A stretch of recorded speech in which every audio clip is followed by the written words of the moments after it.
Chers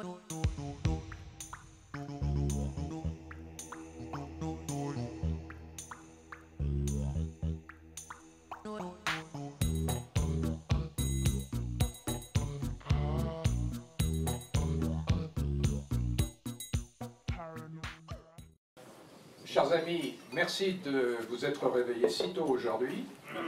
Merci à Christian Saint-Étienne d'avoir répondu à notre invitation. Christian est devenu un vieil ami de la Fondation Concorde. Nous partageons avec lui un certain nombre de convictions, presque toutes les convictions dans le domaine de l'économie. Nous le remercions d'avoir vraiment répondu à notre invitation, et comme il le fait généralement. Il est économiste, il est professeur. Il est devenu maintenant un écrivain à succès. J'espère que vous procurerez tous son dernier ouvrage, France, état d'urgence, qui est aussi le thème que nous allons développer aujourd'hui. Voilà, il est une des voix qui aujourd'hui s'affirme dans cette économie contrastée et face à un pouvoir qui semble prendre toutes les mesures que le monde entier ne prend pas. Et donc, Christian, je vais te laisser la parole. En te remerciant aussi pour la qualité de tes écrits et de ta parole, et dont nous avons beaucoup besoin. Donc ça se passe pour ceux qui ne sont pas encore des habitués de cette réunion du petit déjeuner débat de la Fondation Concorde. On laisse la parole à notre invité pendant une demi-heure, aussi longtemps qu'il le souhaite, et ensuite on ouvre le débat avec la salle. Merci à tous. Bonne année.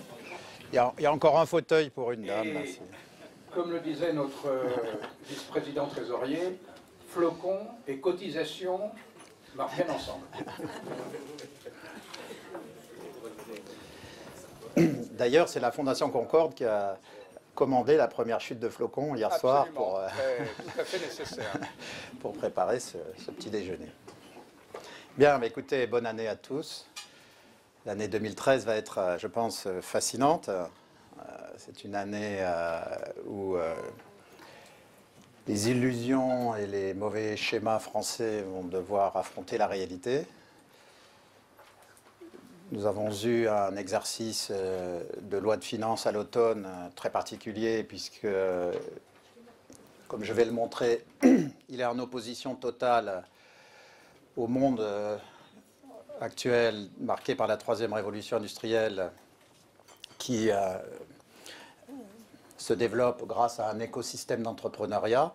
Et pratiquement, quand vous prenez tous les éléments constitutifs de cet écosystème d'entrepreneuriat, la loi de finances a mis en face une mesure visant à l'affaiblir ou à le rendre inopérant. Donc, ça va entraîner une continuation de l'affaiblissement de notre économie.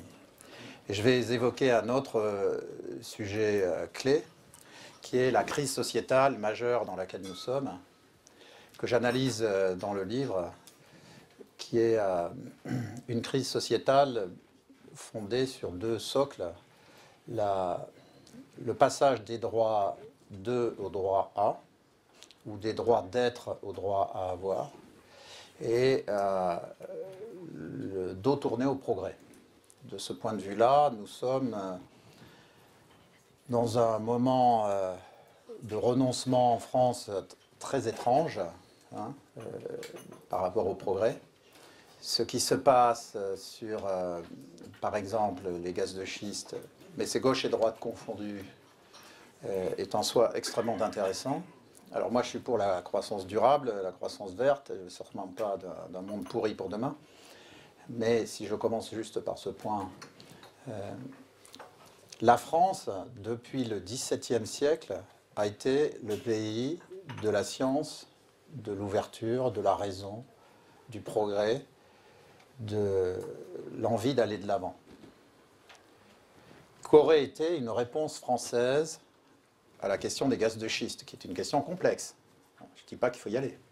Je dis qu'aurait été une réponse française dans la tradition française du XVIIe, XVIIIe, XIXe. Je rappelle que les grands savants du XIXe étaient adulés. Les stars phénoménales de l'époque, c'était Pasteur et tous les savants qui ont marqué le XIXe. Marie Curie au XXe était une star absolue. Donc, qu'est-ce qui nous a fait basculer dans la négation du progrès? Donc, qu'est-ce qu'aurait été une réponse française? Et encore assez récemment, jusque pratiquement aux années 80, on aurait mis en place un programme de 300 ou 500 millions d'euros et on aurait rassemblé les meilleurs centres de recherche et les meilleures entreprises françaises et on leur aurait demandé, pouvez-vous répondre à la question suivante, est-il possible d'aller forer et d'exploiter les gaz de schiste de façon propre? Ça aurait pris 3 ans, ça aurait pris 5 ans, ils auraient répondu oui, ils auraient répondu non. Et ça, c'est une façon française, dans la tradition française depuis 4 siècles, de répondre à une question. Or là, la réponse a été la négation de la démarche et l'interdiction posée, alors droite et gauche confondues. Hein, donc on est dans un moment, pour moi, de renoncement à la fois à cette vision française traditionnelle, mais véritablement à un moment de fermeture au progrès. Je ne suis pas le seul à l'observer. Je cite dans le livre notamment des écrits de Comte Sponville, qui est, comme on dit en France, un intellectuel de gauche, qui a appelé à voter Hollande, et qui dit mais ce qui se passe sur la négation du progrès aujourd'hui, c'est l'inversion de ce qu'a été la gauche depuis toujours. Et la droite gaulienne était aussi très entreprenante. Donc on est dans un moment de renoncement collectif qui est au cœur de l'ensemble des problèmes que nous avons, d'autant plus, c'est d'autant plus marquant que parmi les individus, nous avons des individualités exceptionnelles qui s'inscrivent toujours dans la tradition française du progrès, de la volonté d'aller de l'avant. Et donc, il y a une vraie interrogation qu'on doit avoir collectivement sur ce basculement dans une attitude fermée au progrès et dans un basculement des droits d'eux aux droits. Alors, sur les droits d'eux, la Révolution française a été une révolution des droits d'être. Le droit d'être un homme libre, le droit d'être propriétaire de soi-même et de ses biens, puisque le droit de propriété proclamé au XVIIIe concernait les biens associés à la personne, mais dans une vision moderne, on est d'abord propriétaire de soi-même, ce qui n'est pas une mince affaire quand on voit les trafics d'organes qui se passent au plan mondial. Donc réaffirmer qu'on est d'abord propriétaire de soi-même et ensuite de ses biens. Et d'ailleurs, dans une vision spirituelle, c'est quand même plutôt dans cet ordre-là qu'il faut voir les choses. Donc c'est au fondement de la réalité humaine. Et puis, ce sont les droits de s'associer, d'entreprendre, le droit de parole, le droit de s'exprimer librement, donc les droits d'eux. Et progressivement, depuis une trentaine d'années, alors c'est pas qu'en France, mais simplement en France, ça a pris une dimension spéciale, on a basculé vers les droits A. Donc le droit au travail, non pas le droit de travailler, mais le droit au travail, non pas le droit de se loger, mais le droit au logement, non pas le droit de gagner sa vie, mais le droit à un revenu. Et puis, bien sûr, je ne peux pas ne pas faire le lien avec ce qui se passe en ce moment, le droit de l'enfant au droit à l'enfant. Et tout ça, c'est dans le même développement. Je précise d'ailleurs, indépendamment de ce que chacun peut penser, que personnellement, je ne suis pas contre le mariage homosexuel, mais totalement opposé aux modifications des lois sur la filiation, qui sont pas du tout une affaire annexe, qui est un sujet absolument central. Vous avez noté certainement ce qui s'est passé dimanche sur ce point. Toute personne qui a simplement observé cette manifestation et tous les gens qui ont étaient associés à cette manifestation ont vu qu'il y avait certainement 1 million de personnes. Et donc la façon dont... je viens d'apprendre hier qu'il y a des cars entiers qui ont été bloqués avec interdiction de rentrer sur Paris, que la SNCF avait refusé les tarifs spéciaux pour ces manifestations qu'elle accorde à d'autres manifestations. Pourquoi il n'y a pas une demande d'enquête parlementaire? Je répète, pourquoi il n'y a pas une demande d'enquête parlementaire? Soit les faits sont avérés, soit les faits sont inexacts. Mais dans une démocratie, on doit savoir ce qu'il en est. J'imagine mal qu'une situation de ce type pourrait avoir lieu en Angleterre sans qu'il y ait de réaction de l'opposition. Donc le fait qu'on ait une opposition totalement atone, éventuellement nulle par-dessus, mais atone déjà, est un problème majeur. Donc j'ai voulu commencer par ça parce que dans le livre, je développe énormément cet aspect de crise de civilisation et de crise de la pensée française qui a conduit à des négations de ce que nous sommes et ce qui provoque le mal-être qu'on observe partout. Je ne sais pas si vous le notez, pas seulement dans la rue, dans le monde du travail, y compris dans les familles, une nervosité et des gens qui sont mal dans leur peau. Donc on est dans un système qui envoie de mauvaises ondes et qui fait qu'il y a une sorte de mal-être individuel et collectif dont la manifestation d'hier, de dimanche, était un élément. Alors, si on revient à ce qui nous intéresse peut-être plus à la Fondation Concorde, c'est-à-dire le contresens de politique économique qui marque la politique de la France aujourd'hui, on va commencer par une analyse de la troisième révolution industrielle. Alors, il se trouve que je travaille avec un groupe d'économistes depuis 1 an. Il n'y a pas que des économistes, il y a des spécialistes de l'économie numérique, il y a des gens qui réfléchissent aux évolutions culturelles depuis plusieurs siècles. Et on a créé un groupe d'une 15aine de personnes et on réfléchit à la troisième révolution industrielle. On a publié des choses, vous pouvez les voir sur le net, sur www.institut Xerfi. Et donc, de mémoire.org. Et donc,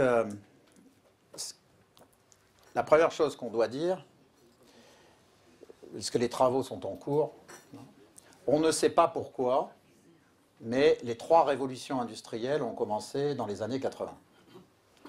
La première en 1780, la deuxième en 1880, la troisième en 1980. Alors on ne sait pas pourquoi, mais c'est très agréable et utile sur le plan pédagogique, puisque ça permet de s'en souvenir.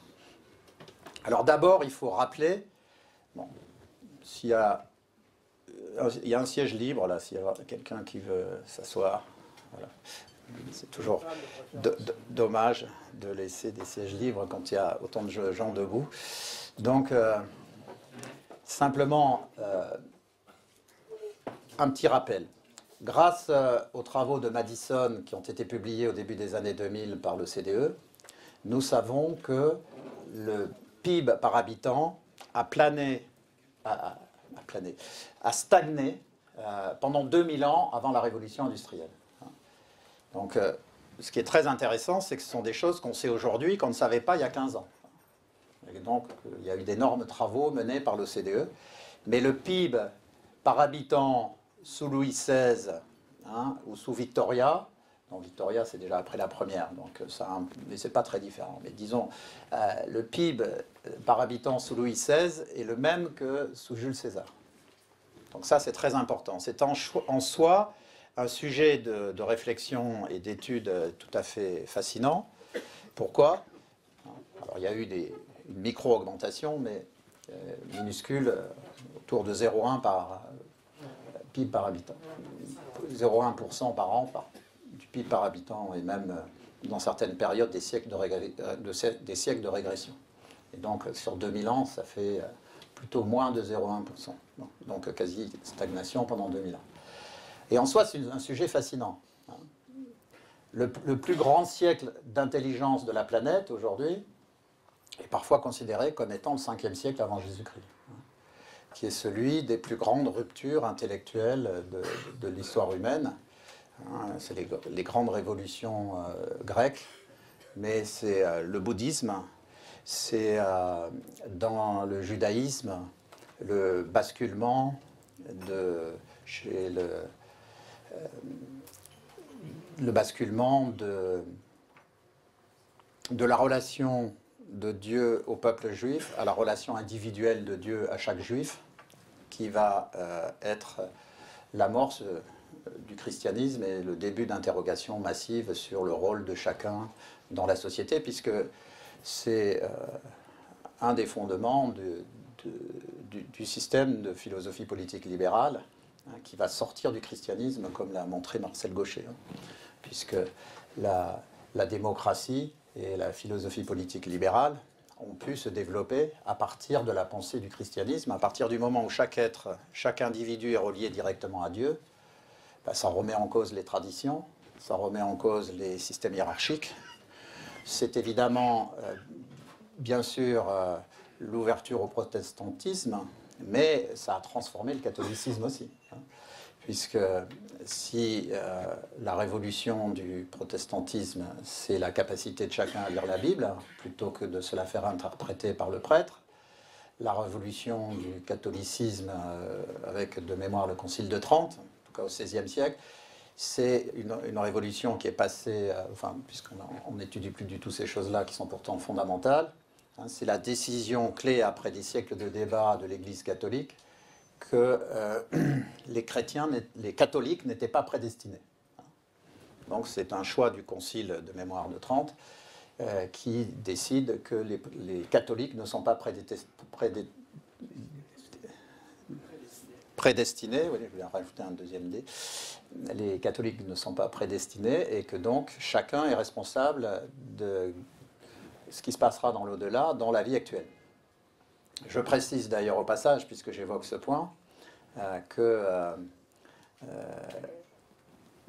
dans les deux religions, le catholicisme et le judaïsme, on est passé de la prédestination comme doctrine dominante dans la religion à la relation, enfin, à la responsabilité individuelle durant sa vie, hein, et que la seule religion qui, à titre essentiel, n'a pas fait ce basculement, c'est l'islam, puisque dans l'islam, l'être humain est déterminé à 100% par Dieu, ce qui explique tout ce qui se passe, puisque quand vous commettez un acte, c'est pas Dieu qui c'est pas vous qui commettez cet acte, c'est Dieu qui vous a commandé cet acte. Donc ces éléments qui paraissent secondaires ont des applications et des conséquences majeures.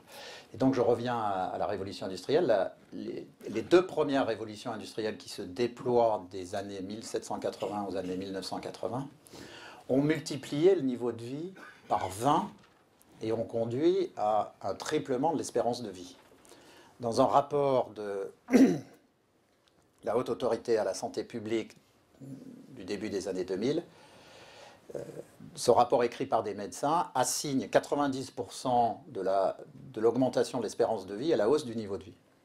Puisque la hausse du niveau de vie amène ce qui est clé pour l'espérance de vie, c'est-à-dire de l'eau pure, de la nourriture saine, la capacité de se loger et de se chauffer l'hiver. Hein, parce que si vous passez 3 hivers dehors, ça modifie un petit peu votre espérance de vie. Donc, la révolution industrielle a été une transformation majeure. Mais ce que je voulais dire par ces premiers développements, c'est que nous ne savons pas aujourd'hui, hein, c'est encore un objet d'étude, de savoir pourquoi ça démarre en 1780. Parce que je vous parlais du 5e siècle avant Jésus-Christ, je passe très rapidement. Après, on a eu des gens phénoménaux.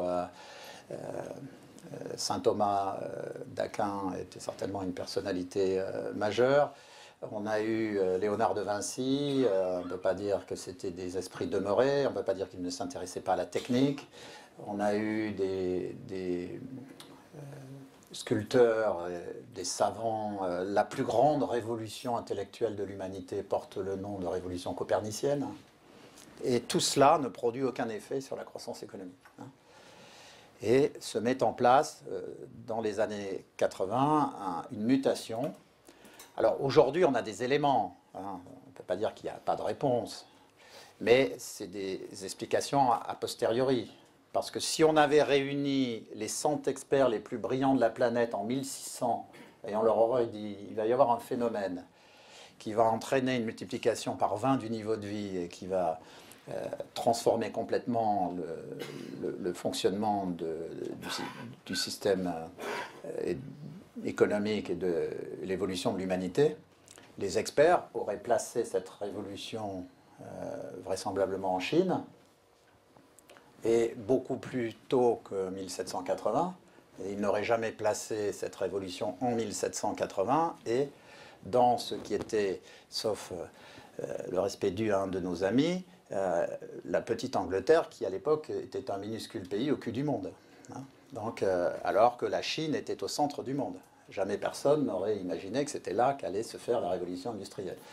Donc, sachant que la révolution industrielle développe pratiquement au même moment en France, et ça aussi on n'enseigne pas, mais en soi c'est fascinant, la révolution française nous fait perdre 20 ans, ce qui fait que l'Angleterre nous passe devant, ce qui n'empêche pas qu'à la fin du 19e on la rattrape, et qu'au début du 20e, la France est la Californie du monde. Tout ça, ce n'est pas de l'histoire, c'est très important pour comprendre ce qui peut arriver dans les années qui viennent. Parce qu'aujourd'hui, nous sommes dans la négation du progrès de la troisième révolution industrielle. Mais si vous êtes un islamiste fondamentaliste du nord de l'Égypte et que vous niez le progrès et la troisième révolution industrielle, ce n'est pas très grave. Mais quand c'est le pays qui, avec l'Angleterre, a porté la première révolution, qui a contribué massivement à la deuxième, et puis ensuite avec les États-Unis. Mais je rappelle qu'en 1903, je le rappelle d'autant plus facilement que je ne le sais pas depuis très longtemps, en 1903, la moitié de la production automobile mondiale se faisait en France. Qu'au début du XXe siècle, la France était à la pointe de tout ce qui se faisait de mieux, c'est-à-dire en chimie, en pharmacie, en aéronautique, en automobile, en cinéma, en photographie. Donc, dans tous les domaines, on était à la pointe. Et nous avons eu, de 1900 à la Deuxième Guerre mondiale, un nombre de prix Nobel qui faisait qu'à la limite, on était les Américains de l'époque en termes de prix Nobel. Puis aujourd'hui, plus rien. Un prix Nobel, de temps en temps, tous les 20 ans. Mais, donc, il y a quelque chose qui a changé. Et sur lequel il faut s'interroger. Et par ailleurs, donc, je reviens à cette troisième révolution. La première, elle est en soi intéressante. C'est l'invention de la machine à vapeur et de toutes les conséquences. C'est la première fois dans l'histoire de l'homme que l'homme est capable de démultiplier sa propre force. Jusqu'ici, il n'était capable de le faire qu'en domestiquant des animaux ou en assemblant des masses d'hommes considérables pour construire des pyramides ou autre chose. C'est la première fois que par la machine à vapeur, un homme peut multiplier sa propre puissance. Cette révolution va entraîner des grappes de révolution, puisque parallèlement, il y a des progrès dans l'industrie textile. On va passer progressivement à la mécanisation des textiles. Là aussi, il y a des choses absolument fascinantes. Alors, pour le coup, dans ce domaine, l'Angleterre avait une vraie avance sur la machine à tisser. Et il y a eu de véritables opérations à la James Bond pour venir voler les procédés anglais. Alors, dans le cas de la France, ce sont des espions qui sont venus voir comment ça fonctionnait. Et dans le cas des États-Unis, c'est fascinant. Ils sont carrément venus et ils ont carrément volé des ouvriers qui travaillaient dans les textiles pour les emmener aux États-Unis et les obliger à dire comment les choses se passaient dans l'industrie textile. Bon. La deuxième révolution, alors ce qui est intéressant, c'est qu'avec la première révolution industrielle, vous avez toujours une innovation et la construction d'un réseau. À partir de la machine à vapeur se met en place la locomotive à vapeur. Et donc tout le 19e, c'est la généralisation du réseau de chemin de fer, qui occupe le 19e en France, en Angleterre, puis en Allemagne et aux États-Unis, massivement de 1830 à 1880. Et ce qu'on observe sur la première révolution industrielle, c'est qu'elle se concrétise, s'organise dans le premier demi-siècle du siècle de cette révolution, c'est-à-dire de 1780 à 1830, et elle se généralise dans le demi-siècle suivant, de 1830 à 1880. En 1830, ce sont les vraies premières locomotives à vapeur efficaces.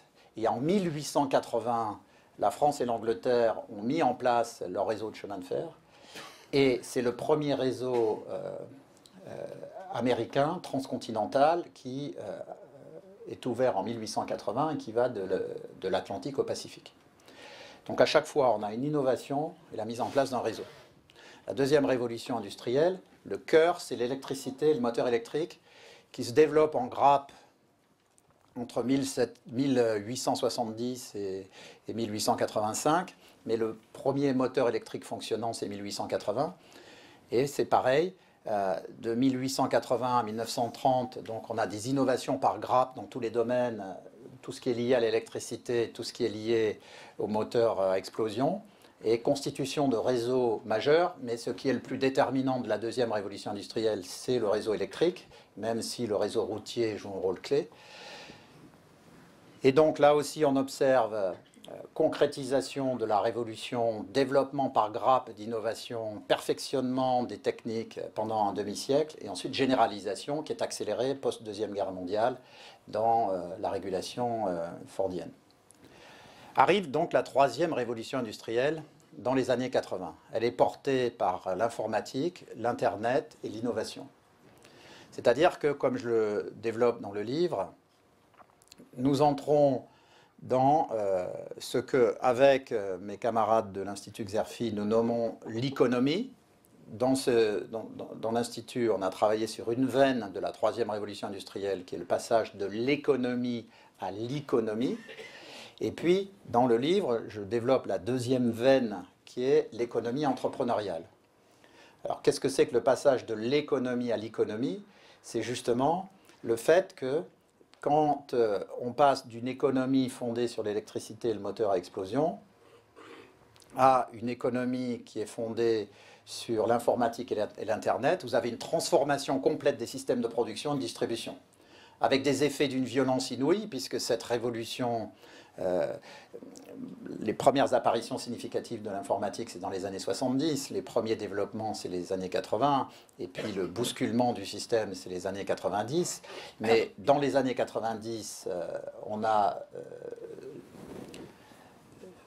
l'explosion du système, par exemple, de distribution de disques, qui est encore lié à la deuxième révolution industrielle. Et c'est l'inauguration du Virgin Megastore sur les Champs-Élysées à la fin des années 90. Hein, et 15 ans après, tout ce système de distribution est balayé par l'Internet et fermeture du Virgin Megastore. Donc ce sont des symboles très puissants de la transformation du monde dans lequel on est. Donc la première révolution était fondée sur un couple moteur, machine à vapeur, généralisé bien sûr par la marine à vapeur, mais porté fondamentalement par la transformation la plus visible, celle qui a le plus transformé la deuxième révolution, par la première révolution industrielle, c'est le chemin de fer, qui transforme à chaque révolution industrielle, vous avez une transformation de l'espace-temps. De Jules César à Louis XVI, quand vous voulez amener le vin de Bourgogne à Paris, c'est 3 semaines. Il faut charger le vin sur la Loire jusqu'à Orléans. D'abord, il faut l'amener à un port, puis l'amener par la Loire à Orléans, puis le remettre sur des charrois tirés par des bœufs jusqu'à Paris. C'est 3 semaines. Avec la révolution industrielle, c'est quelques heures. Hein. Donc, c'est un changement de l'espace-temps sur quelque chose qui nous est cher, mais ça affecte toutes les autres visions. On peut voyager, on peut sortir de son territoire immédiat, on peut avoir les premières migrations significatives. La deuxième révolution industrielle, c'est une nouvelle transformation de l'espace-temps avec l'électricité, mais l'électricité apporte autre chose. La particularité de la première révolution industrielle, c'est que la machine à vapeur, c'est un système très complexe à manipuler, de telle sorte que dans les entreprises, vous n'aviez qu'une source de machine à vapeur, qu'une source de vapeur. Et si vous voyez des photos d'usines au 19e, vous avez des systèmes de courroies d'une complexité inouïe qui joignent une machine à l'autre, ce qui conduit à ce que la taille optimale de l'entreprise est faible. Le moteur électrique qui peut être joint à chaque machine fait qu'on va pouvoir réorganiser totalement l'espace et l'organisation des entreprises et que donc on va pouvoir passer de la micro-entreprise, puisque l'essentiel des entreprises au 19e siècle, c'est des entreprises de 30, 50, 100 personnes. Une très grande entreprise au 19e, il y a 1000, 1500 personnes. Bon. Quand on arrive avec la deuxième révolution industrielle, on passe, notamment aux États-Unis, à des entreprises de 300 000 à 500 000 personnes. C'est dans ce contexte qu'on est obligé d'inventer la science du management, sur la base des travaux d'un Français qui s'appelle Dupuy et qui est ensuite généralisé par Taylor. On retrouve d'ailleurs un couple fabuleux qui ressort grâce aux travaux d'universitaires historiens, notamment anglo-saxons.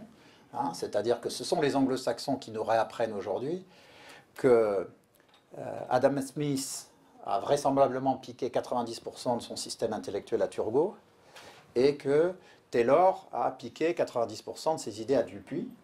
Mais là, déjà, on retrouve l'invention française et la généralisation et le triomphe anglo-saxon. Donc, ce qu'on retrouvera dans les micro-ordinateurs, dans les téléphones portables. Vous avez une innovation ici, mais déjà, on n'arrive pas à le faire savoir. On est traité comme un étrange individu quand on fait des innovations de rupture ici, alors qu'évidemment, le regard anglo-saxon est beaucoup plus ouvert, ce qui explique évidemment les effets différents de ces innovations. Mais on retrouve ce problème dans la troisième révolution industrielle, où nous avons plein d'esprits extraordinaires en France, mais dès qu'ils sont sur une bonne idée, ils sont quasiment obligés de quitter la France pour aller industrialiser leurs procédés hors de France.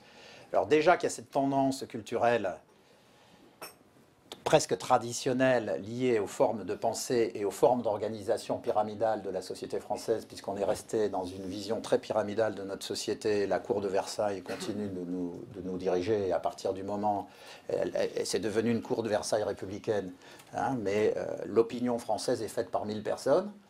Par exemple, les 1000 personnes, si je reviens, parce que moi ce qui me choque, c'est totalement indépendamment des motivations et des raisons qui ont fait la manifestation de dimanche, ce qui me choque, c'est que s'il y a vraiment eu 1 million de personnes, comment peut-on dire qu'il y en a eu 300 000 ? C'est un sujet clé. C'est presque aussi important que la manifestation elle-même. Parce que si on arrive à s'aveugler sur des choses comme ça, c'est très important. Or, il se trouve que les 1000 avaient décidé que cette manifestation devait être un échec, et la capacité à manipuler l'opinion pour le démontrer est stupéfiante. Encore une fois, dans le système anglo-saxon, vous ne pourriez pas faire ça. C'est ça, c'est cette capacité d'ouverture du système qui est tout à fait clé. Donc, la troisième révolution industrielle, c'est à la fois l'économie fondée sur l'informatique, l'Internet, et tout ce qui va avec, donc tous les niveaux modèles de business, sachant que la compétition aujourd'hui est en train de changer de nature, puisque aujourd'hui on ne se bat plus sur des produits, mais sur des assemblages de produits et services, dans lesquels la composante Internet est clé, de telle sorte que ce n'est pas le produit qui est au cœur de la compétition, mais c'est le package produit à service. Par exemple, comme un certain nombre d'analystes l'ont noté, il doit y avoir 400 sites en France qui vendent de la musique, mais ils vendent les mêmes disques. Simplement, il y en a un qui est spécialisé sur le jazz, il y en a un qui est spécialisé sur un autre sujet. Et donc, vous, dans un cas, vous pouvez acheter les disques physiques. Dans l'autre, vous téléchargez certaines musiques. Bon, vous pouvez charger des séries de chansons préformatées. Donc, la compétition se fait par les business models et se fait sur la base des assemblages de produits et services. Ce qui aussi est très important sur la façon dont les entreprises doivent être organisées. Donc, il y a l'économie, mais il y a un deuxième élément qui est clé, c'est qu'on est rentré à nouveau dans un système d'économie entrepreneuriale. Si vous vous souvenez de ce que j'ai dit tout à l'heure, la première révolution industrielle, c'est la petite entreprise. C'est dû notamment à la source d'énergie que j'ai évoquée, qui est difficile à manipuler, mais c'est vraisemblablement dû aussi... notamment au moins dans la première moitié de la première révolution industrielle, avant 1830, le système de chemin de fer n'est pas développé, donc on travaille quand même largement autour à l'intérieur de son propre micro-territoire. Bon. La deuxième révolution industrielle, elle est marquée par la grande entreprise et par les organisations hiérarchiques et massifiées. Et alors, c'est très marrant, mais alors la France, post-Deuxième Guerre mondiale, dans les organisations hiérarchiques massifiées, elle va s'éclater. Et ça va être un succès incroyable.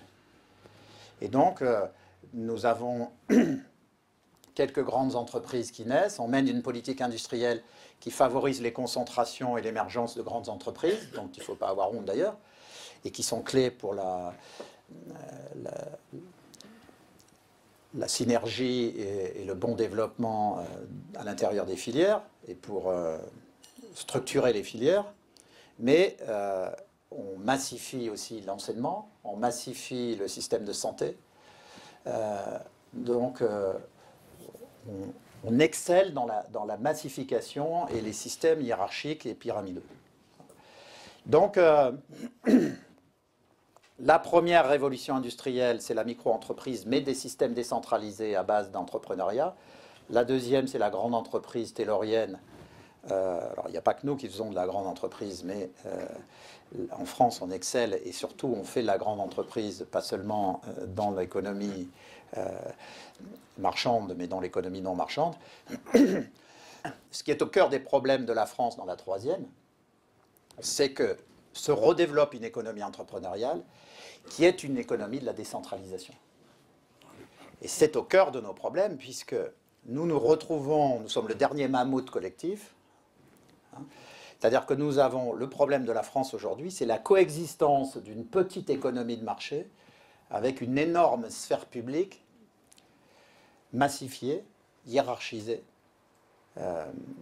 et qui est en décalage total avec la troisième révolution industrielle. Et donc, un des problèmes majeurs des 3 à 5 ans qui viennent, c'est qu'après avoir retardé le basculement de l'organisation de nos systèmes, notamment non marchands, mais massifs, et très pourvoyeurs d'emplois, comme la santé et l'éducation, après avoir retardé le basculement vers des systèmes décentralisés, déhiérarchisés, eh bien, on va devoir on est amené à faire cette réforme rapidement ou à avoir des effets négatifs d'une violence inouïe, qui se traduisent déjà par l'affaiblissement massif des performances de nos enfants dans les classements internationaux. Les classements internationaux, d'ailleurs, c'est une mutation des années 2000 qui ont bousculé la France. Ça mériterait, c'est un sujet d'étude en soi. Il n'y aurait pas eu de réforme dans l'enseignement supérieur sans le classement de l'université de Shanghai. Je vous garantis que quand en 2003, le premier classement de Shanghai a montré que la France n'était pas au top des universités mondiales, ça a été un choc d'une violence inouïe dans l'enseignement supérieur français. Tout le monde était convaincu en France qu'on était au top. Et quand non seulement on n'était pas au top, mais d'après ce classement qui par ailleurs est contestable, mais qui n'est pas si contestable que ça non plus, c'est un élément d'appréciation parmi d'autres, quand on s'est rendu compte que la France ne classait que 2 universités sur les 100 premières, et je ne sais plus, 10 sur les 500 premières, ça a été un choc d'une telle violence que c'est ce qui a permis la réforme de 2007. On n'aurait jamais eu la réforme de 2007, ni celle de 2006 sur les presses, ni la réforme sur l'enseignement supérieur de 2005, sans le classement de Shanghai de 2003. Ce qui est étonnant, c'est que le classement PISA, qui montre une chute accélérée des performances des jeunes adolescents, n'a pas provoqué une mutation plus significative du système d'enseignement secondaire, sachant qu'on a développé à l'OCDE des capacités d'analyse très importantes dans ce dossier, et que l'OCDE, dans ses publications, aujourd'hui, dit que l'argent ne compte qu'à hauteur de 10% dans les performances pour PISA, dans les performances pour l'éducation des adolescents, et que 90% est constitué du projet pédagogique et de la décentralisation de ce projet. C'est-à-dire que dans tous les pays où il y a de bonnes performances, et particulièrement en Finlande, qui a beaucoup été étudiée, c'est la décentralisation du projet pédagogique dans des équipes responsables sur le terrain qui est le facteur essentiel d'explication de la réussite. Or, le système français résiste à ce phénomène de décentralisation de projets pédagogiques. Donc, cette deuxième révolution est marquée par cette révolution entrepreneuriale, et ce que je développe dans le livre, c'est que ce qui marque cette troisième révolution, c'est donc le fait qu'on entre dans une économie entrepreneuriale. Alors je vais accélérer un petit peu pour laisser un peu de place aux questions. Si on est dans une économie entrepreneuriale, alors il y a forcément par nature un écosystème de création de richesse qui résulte de cette troisième révolution industrielle. Et l'entrepreneur et sa capacité à assembler du capital et du travail pour développer des nouveaux assemblages de produits et services, pour développer de nouveaux produits aussi, pour développer de nouveaux business models, est au cœur absolu de la transformation du système. Alors la France, c'est ça ce qui est central dans tout le travail qu'on fait. Alors que la troisième révolution industrielle démarre dans les années 80, la France décide au milieu des années 90, c'est ce que j'avais montré dans le précédent ouvrage qui était L'incohérence française chez Grasset il y a un an, et que je reprends ici et que je synthétise et mets en lien avec cette troisième révolution industrielle, c'est qu'au milieu des années 90, toujours gauche et droite confondues, la France s'auto-convainc qu'on est sorti de la révolution industrielle et qu'on est entré dans un monde post-industriel, post-travail. Mais gauche et droite confondues. Il faut se souvenir que la réforme Aubry est précédée de la loi Robien, en 1996. Alors, comme c'est la droite qui l'a fait, ben, ce n'est pas obligatoire et c'est un peu plus subtil que la gauche qui, elle, va le faire de façon autoritaire, centralisée, violente, agressive, s'appliquant à tout le monde. Mais néanmoins, la droite, comme la gauche, en France, et si vous prenez les ouvrages du milieu des années 90, et notamment le triomphe en France, et presque en France seule, du livre de Rifkin sur la fin du travail, il dit on est entré dans la fin du travail et la fin de l'industrie. On est entré dans un monde post-industriel, post-travail. Et ce que je montre dans le livre, c'est que cette vision post-industrielle, post-travail a dominé la France jusqu'au rapport gallois de novembre 2012. C'est-à-dire que même s'il y a eu des individus et des intelligences qui, depuis 10 ans, ont dit « mais on fait fausse route », c'est resté totalement marginal par rapport aux élites de cette cour de Versailles républicaine, de ces 1000 personnes. Et donc, novembre 2012, c'est le moment où, voyant qu'il y a une urgence absolue, qui n'est pas le déficit public, mais qui est le déficit extérieur, le déficit extérieur, c'est un trou dans la coque du bateau en dessous de la ligne de flottaison. C'est bien plus dangereux que le déficit public, pour des raisons qu'on explique facilement dans des cours d'analyse macroéconomique de deuxième et troisième année. C'est simplement que le solde de la balance courante est égal au solde de l'épargne moins l'investissement national. Donc un déficit de balance courante signale un déficit d'épargne. Donc si vous avez un déficit d'épargne, ça veut dire que vous n'êtes plus capable de financer vous-même votre propre investissement. Et donc vous êtes soumis aux décisions des investisseurs étrangers de vous aider à financer ou non votre investissement. Or, quand on est un pays développé, on doit être capable et de financer son propre investissement et normalement d'avoir un petit excédent pour financer son internationalisation. Donc la France est en déficit depuis une dizaine d'années maintenant. Alors le déficit se stabilise actuellement, mais comme les économistes le montrent, la stabilisation en 2012 du déficit extérieur est due uniquement à la baisse des importations liée au fait que l'ajustement fiscal de 40 milliards d'euros que nous subissons, il n'a pas commencé à l'automne dernier, il a commencé il y a 18 mois sous Sarkozy, puisque l'augmentation de 40 milliards d'impôts, c'est 20 milliards Sarkozy, 20 milliards Hollande, et que donc ça commence à produire des effets, ça réduit le rythme de croissance de la demande intérieure, donc ça réduit un peu l'investissement, enfin, les importations, donc il y a une micro-amélioration du déficit extérieur, mais on observe parallèlement que, comme les entreprises françaises n'investissent plus parce qu'elles sont exsangues et qu'elles ont une profitabilité très réduite, elles n'investissent pas. Donc c'est le déficit d'investissement et d'achat de machines, puisque nous n'avons plus de machines-outils en France. Quand l'économie française va bien, elle importe massivement des machines-outils pour s'équiper. Donc quand elle va mal, elle en importe moins, et c'est un autre élément clé de l'amélioration. Donc c'est une amélioration qui n'est pas du tout satisfaisante. Donc l'économie française, dans ce contexte, ça fait 15 ans qu'elle est soumise à cette vision post-industrielle, post-travail. Et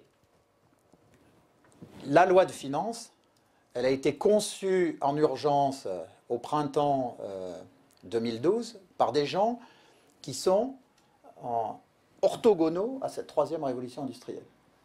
C'est-à-dire qu'ils sont dans un monde qui nie cette révolution industrielle et qui nie le rôle de l'entrepreneur. Alors on a eu la révolte des pigeons, qui a provoqué d'ailleurs un petit début de prise de conscience, quelques corrections, mais le cœur du système reste anti-économie entrepreneuriale, avec notamment cette vision totalement fausse sur le plan théorique de la volonté d'alignement de la fiscalité du capital sur le travail. C'est un faux parallèle intellectuel contre lequel je lutte depuis 3 ans. J'avais déjà sorti un livre il y a 2 ans sur la réforme fiscale chez François Bourrin, éditeur. Donc je me bats contre Piketty, si ce n'est que moi je suis un économiste libéral. Lui, il est économiste au service du système, donc il a plus d'écho que moi pour l'instant, mais il y aura en retour des choses bientôt. Et donc, le succès du livre est étonnant, puisqu'on a épuisé la première édition en 4 jours. On est déjà en réédition. Donc c'est déjà une réédition, donc peut-être qu'il va avoir un tout petit succès. Mais sur le plan théorique, il est totalement faux de faire le parallèle entre fiscalité du capital et fiscalité du travail. Pourquoi? Parce que le capital, c'est l'accumulation d'une épargne qui a déjà été fiscalisée. C'est simple. Et que par ailleurs, la rémunération du capital, c'est par nature une rémunération d'un stock, alors que la rémunération du travail, c'est la rémunération d'un flux. Et donc, si on doit rémunérer, si on devait aller vers, effectivement, sur le plan théorique, vers une égalisation de la fiscalité du capital et du travail, ça devrait être, dans le cas de la fiscalité du capital, après dépréciation du capital et après prise en compte de l'inflation.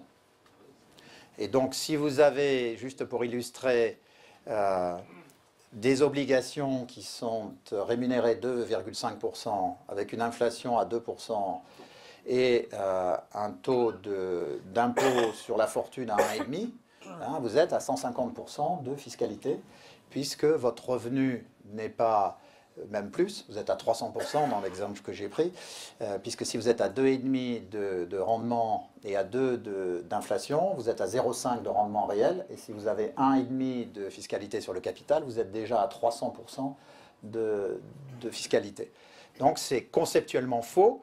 D'ailleurs, si la droite revient, la droite pusillanime qui n'est pas capable de revenir en arrière, pourquoi d'ailleurs, même sous Sarkozy, on a fait que des modifications à la marge de la loi sur les 35 heures, c'est que la droite restait marquée par cette vision post-industrielle, post-travail. Et le rapport Gallois a ouvert un petit moment de quelques jours, hein, qui ensuite s'est refermé. Ça a conduit à cette mesure du crédit d'impôt sur l'emploi, mais qui n'apportera a priori qu'une vingtaine de milliards dans 2 ans. Pour avoir vu des spécialistes regarder ce sujet, je pense que si la mesure au maximum en amène 15, ça sera parfait, parce que les entrepreneurs s'attendent déjà au fait que, comme pour le crédit d'impôt recherche, le fisc viendra voir ceux qui feront usage du crédit sur l'emploi pour s'assurer que, par ailleurs, leurs comptes sont exacts, et vous pourrez certainement avoir des redressements à chaque fois qui feront que la note pour l'État sera beaucoup plus faible, puisque la haute administration ne considère pas que c'est prioritaire et que c'est quand même l'administration des impôts qui décide, in fine, ce qui doit être mis en place. Donc la droite, certainement, si elle revient au pouvoir, aura énormément de mal à aller contre. Donc une mesure qu'elle peut faire, c'est, dans un premier temps, écoutez, si vous voulez vraiment avoir l'égalisation de la fiscalité du travail et du capital, pour ce qui est du capital, il faut introduire au minimum une correction pour l'inflation, pour toutes les formes de capital, mobilier et immobilier, et il faut normalement introduire aussi l'érosion du capital, donc l'amortissement du capital. Alors, donc, si on regarde maintenant la mesure crédit d'impôt, est-ce qu'elle compense en partie les mesures extrêmement violentes contre l'écosystème d'économie entrepreneuriale dans lequel nous sommes? Absolument pas. Puisque si on mesure l'écart de rentabilité entre la France et l'Allemagne en appliquant le taux de marge de l'économie allemande à l'économie française, hein, donc en respectant les tailles respectives. Et les sources, c'est Eurostat. Hein. Vous pouvez aller faire le calcul en sortant et vous allez charger sur Eurostat les taux de marge. Hein, si vous appliquez les taux de marge allemands aux taux français, il y a 120 milliards d'écart de rentabilité entre le système productif français et le système productif allemand. Donc même si le nouveau crédit d'impôt rapporte 20, c'est 1/5 de l'écart. Et comme par ailleurs on a mis en place une fiscalité qui est contraire à l'écosystème d'économie entrepreneuriale, on est dans le système fiscal et économique, dans la négation toujours de la troisième révolution industrielle. Et donc ça se traduit notamment par le fait que cette économie entrepreneuriale est fortement portée par la robotisation de la production. La France a des entreprises de robots tout à fait remarquables, mais la France défend Florange et ne s'occupe pas de ces entreprises de robots qui se font racheter par des fonds anglo-saxons ou japonais, puisque les Japonais sont très développés dans les robots et ils apprécient très fortement les recherches des chercheurs français. Et donc on vient de se faire racheter dans les 18 derniers mois plusieurs entreprises de robotique, alors que la robotique va être au cœur de la troisième révolution industrielle. Alors, le dernier mot, parce que je pourrais parler des heures, mais le dernier mot que je vais évoquer maintenant, c'est une hypothèse que je fais dans le livre. On observe que pour les deux premières révolutions industrielles, on ne sait pas pourquoi elles ont démarré dans les années 80, on ne sait pas pourquoi elles ont duré un siècle chacune. Alors, et à chaque fois, c'est un demi-siècle de développement, d'approfondissement, de grappe d'innovation technologique et un deuxième demi-siècle de consolidation dans lequel il n'y a plus que des améliorations à la marge, mais plus de grappe d'innovation majeure. C'est très intéressant parce qu'on ne sait pas pourquoi, on peut le supputer. On sait maintenant que quand il y a une révolution industrielle, elle n'est possible que s'il y a eu avant des mutations culturelles majeures.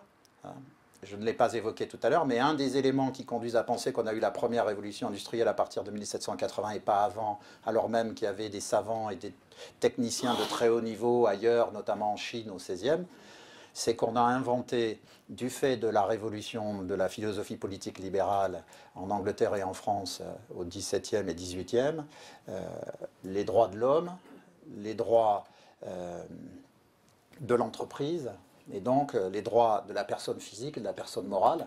Et il se trouve que l'entreprise a été le réceptacle d'accumulation des innovations et de financement de ces innovations. Et la notion d'entreprise en tant que telle n'existait pas auparavant.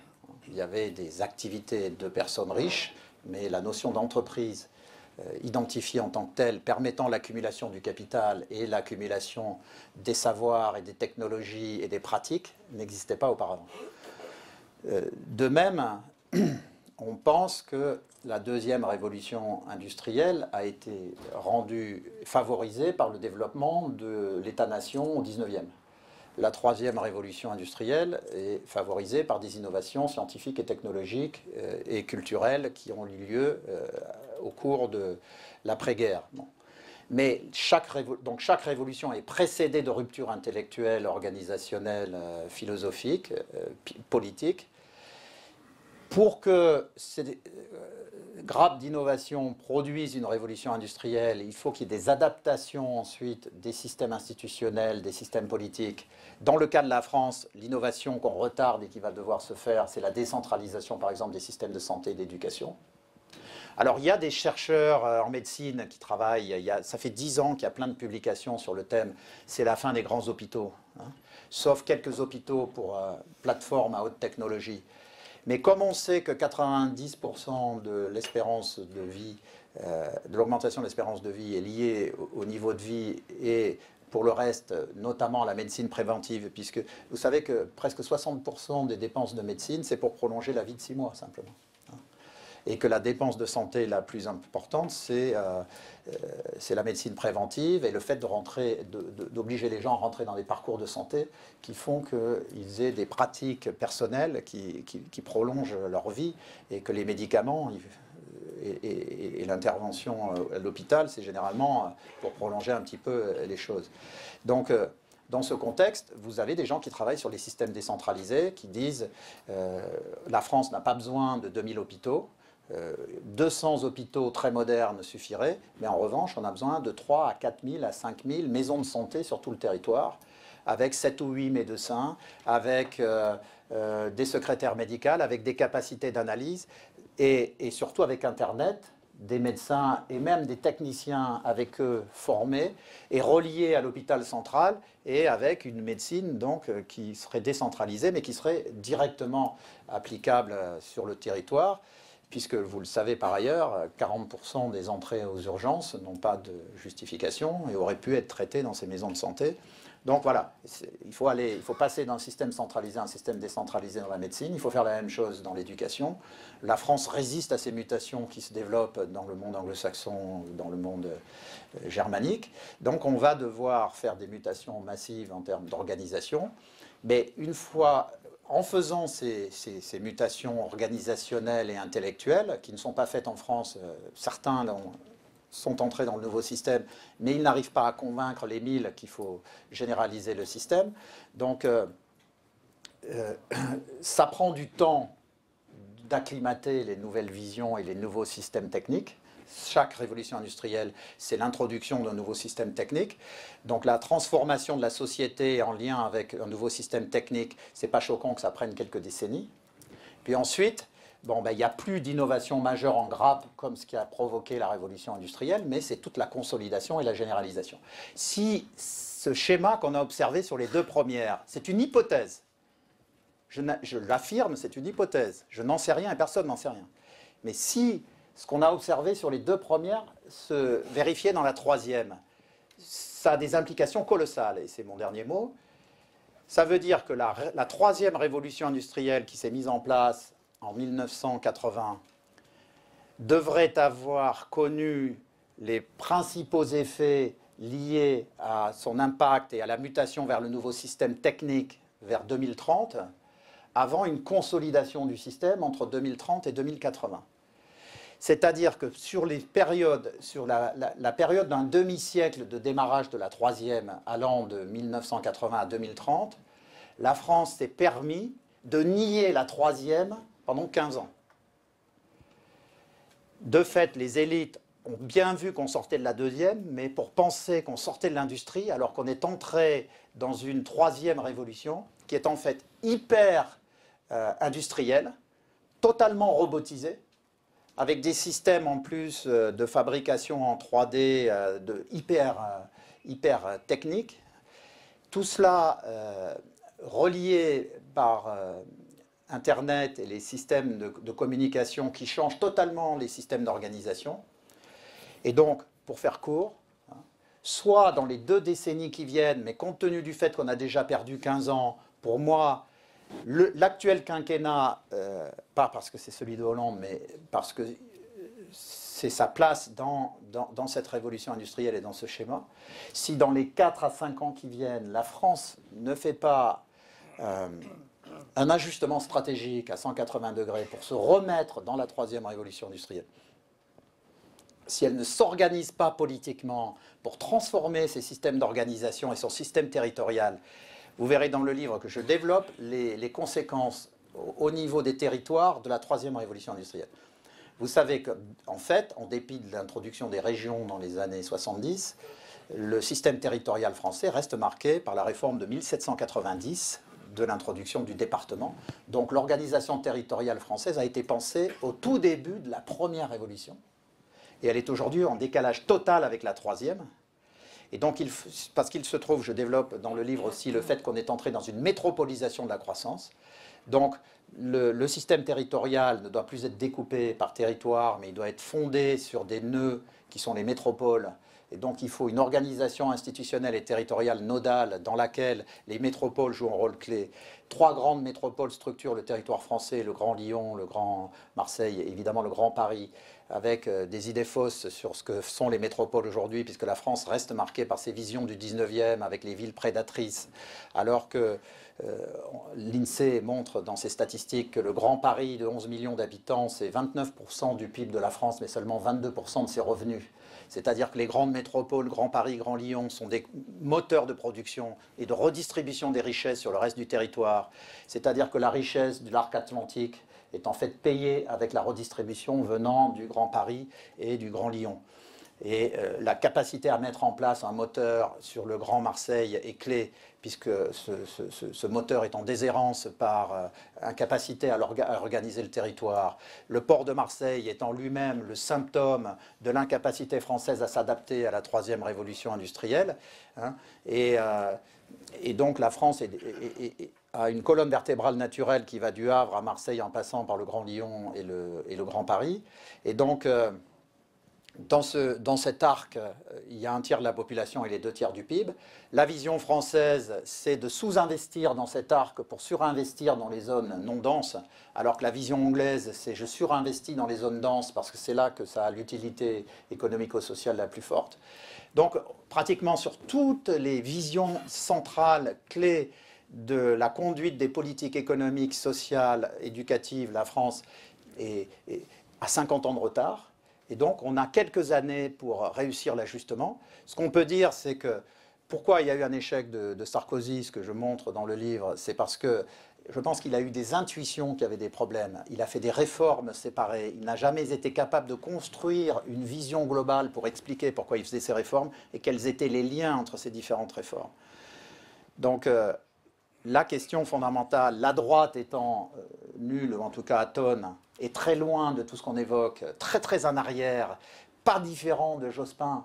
Hein. Entre Fillon et Jospin, il n'y a pas beaucoup fondamentalement de différence par rapport à la troisième révolution industrielle. Hein. Même Copé, il est toujours dans le monde de la deuxième révolution. Pratiquement toutes les élites françaises sont dans le monde de la deuxième révolution. Hein, une révolution massifiée, hiérarchisée, centralisée, et donc totalement en opposition à l'entrée dans cette économie entrepreneuriale qui, évidemment, vue du point de vue des fonctionnaires de Bercy, est insupportable. Hein, parce que ça veut dire que ce n'est pas les 300 mecs qui détiennent le pouvoir au sein de l'État qui vont déterminer l'avenir du pays, mais c'est 50 à 100 000 petits mecs, entrepreneurs secondaires, pas sortis des bonnes écoles et qui font des innovations dans des garages. C'est scandaleux, c'est prétentieux, c'est ridicule, ça ne correspond pas à la vision traditionnelle de Louis XIV, de la façon dont on doit organiser un jardin devant être dessiné par l'architecte du roi et par personne d'autre. Donc voilà.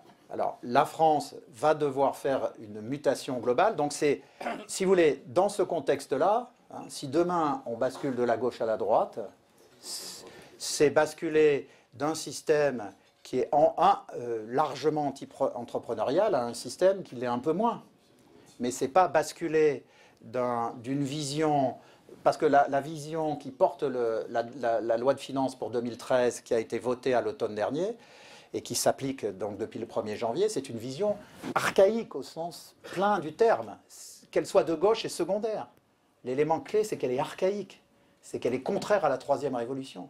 Or, la question que je pose, c'est est-ce que la droite, sur cette ligne d'analyse, est-ce qu'elle est plus moderne que la gauche ou est-ce qu'elle est aussi archaïque? Je pense que la révolution intellectuelle que la droite doit faire est aussi importante que la révolution industrielle qui doit s'opérer à gauche. Voilà ce que je voulais vous dire ce matin.